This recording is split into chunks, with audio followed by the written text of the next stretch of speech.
Salam sejahtera bagi semua saudara-saudari dalam Tuhan. Di tengah masa pandemi yang berkepanjangan, yang kemungkinan mengauskan iman dan harapan kita, kami dari Yasperin ingin menguatkan anak-anak Allah dengan program Firman Tuhan di tengah pandemi. Dalam keadaan seperti saat ini, kita memerlukan firman Dia yang menopang segala yang ada dengan firman-Nya yang penuh kekuasaan. Kasih karunia Tuhan Yesus menyertai kita semua.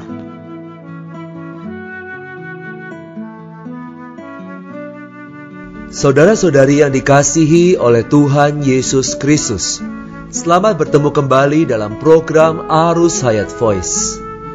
Dalam kesempatan ini saya akan menyampaikan firman Tuhan dengan judul Tanda Kedatangan Tuhan dan Tanda Kesudahan Dunia.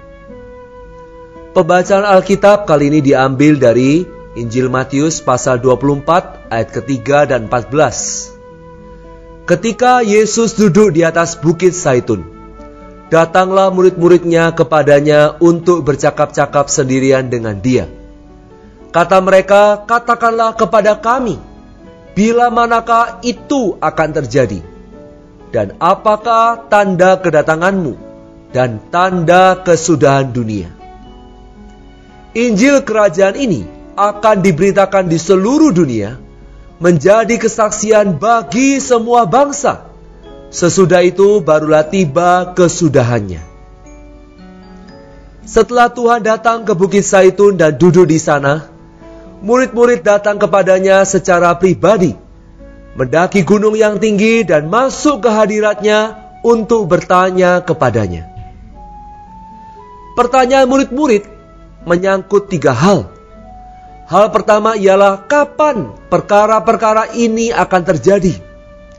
Ini mengacu kepada hal-hal yang ditulis dalam Matius pasal 23 ayat 32 sampai 39. Meliputi bagaimana orang-orang Yahudi yang dipenuhi oleh kejahatan nenek moyang mereka. Hukuman Allah menimpa mereka, penganiayaan terhadap utusan Tuhan, dan penghancuran bait Allah. Hal kedua ialah kapan tanda kedatangan Kristus. Hal ketiga ialah tanda kesudahan dunia, yaitu zaman ini. Tuhan Yesus berkata tentang bait Allah bahwa tidak satu batu pun di sini akan dibiarkan terletak di atas batu yang lain. Semuanya akan diruntuhkan. Penghancuran bait Allah ini telah digenapi pada tahun 70 Masehi, ketika Titus dan tentara Romawi menghancurkan Yerusalem. Kata kedatanganmu dalam bahasa Yunani ialah parousia, yang berarti penyertaan, kehadiran. Kedatangan Kristus akan menjadi penyertaannya beserta dengan umatnya. Penyertaan ini, yaitu parousia ini, adalah suatu periode waktu yang akan dimulai dengan terangkatnya anak laki-laki dan pengangkatan buah sulung, dan akan berakhir dengan pernyataan dirinya di bumi bersama dengan orang-orang kudus. Selama masa kedatangannya ini, akan ada kesusahan besar yang akan dimulai dengan malapetaka adikodrati. Turunnya Kristus ke angkasa, pengangkatan sebagian besar orang beriman ke angkasa, tahta penghakiman Kristus, dan pernikahan anak domba.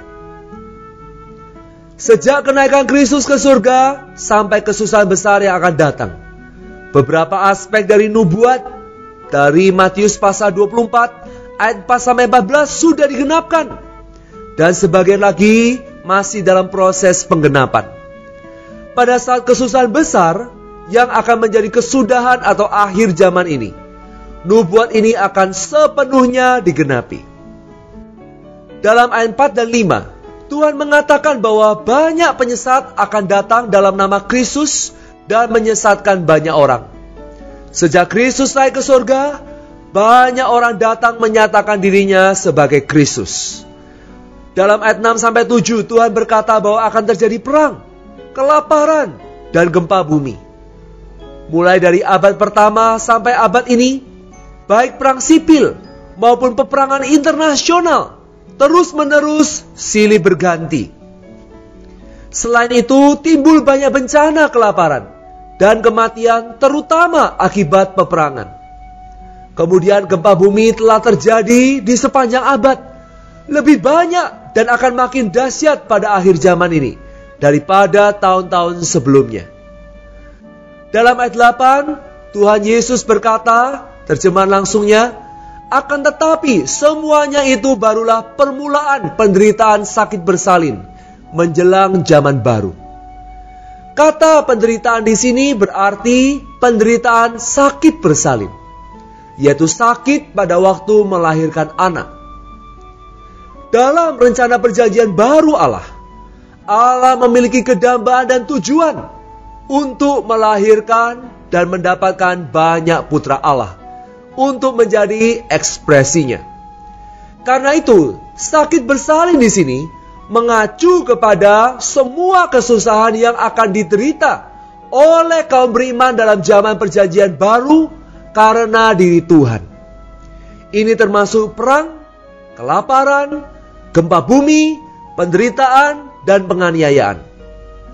Kesusahan ini bersama dengan pemberitaan Injil Kerajaan akan dipakai oleh Allah untuk menghasilkan banyak putra bagi dirinya, sehingga Allah dapat membangun gerejanya dalam zaman ini, merampungkan kerajaan dalam zaman yang akan datang, dan akan menghasilkan Yerusalem baru dalam kekekalan, bagi ekspresi kekalnya dalam kekekalan yang akan datang.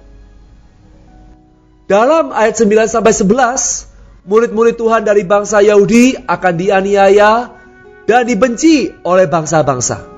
Banyak dari antara mereka akan murtad, saling menyerahkan dan saling membenci. Kemudian banyak nabi palsu akan muncul menyesatkan banyak orang. Kaum beriman Yahudi harus menderita aniaya dan setia sampai akhir. Mereka dipanggil untuk menderita sampai pada akhir zaman, agar mereka diselamatkan dari penganiayaan ke dalam manifestasi kerajaan sebagai pahala mereka. Akhirnya dalam ayat 14, Tuhan Yesus berkata, Injil kerajaan ini akan diberitakan di seluruh dunia menjadi kesaksian bagi semua bangsa. Sesudah itu barulah tiba kesudahannya. Injil anugerah menekankan pengampunan dosa, penebusan Allah, dan hidup kekal.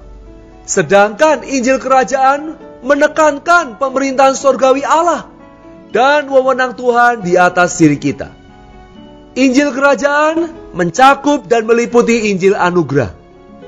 Injil kerajaan tidak hanya membawa orang ke dalam keselamatan Allah, tetapi juga membawa mereka ke dalam kerajaan surga.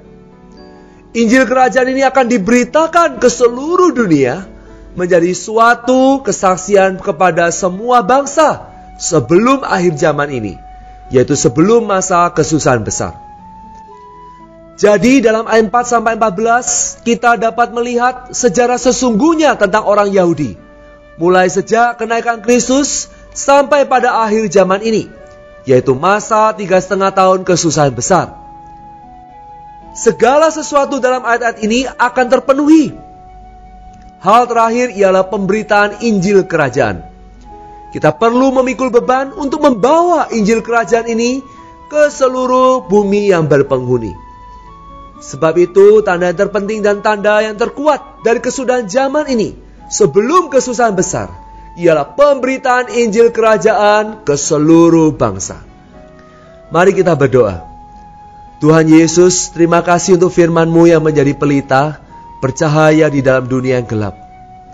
Tuhan, kami rindu Tuhan, sampai hari kedatangan-Mu, kami boleh terus hidup, taat di bawah wewenang-Mu dan pemerintahan surgawi-Mu.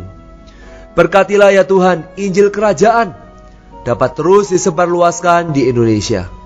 Di dalam nama Tuhan Yesus Kristus, kami mengucap syukur dan berdoa. Amin. Demikianlah firman Tuhan. Sampai bertemu di kesempatan berikutnya.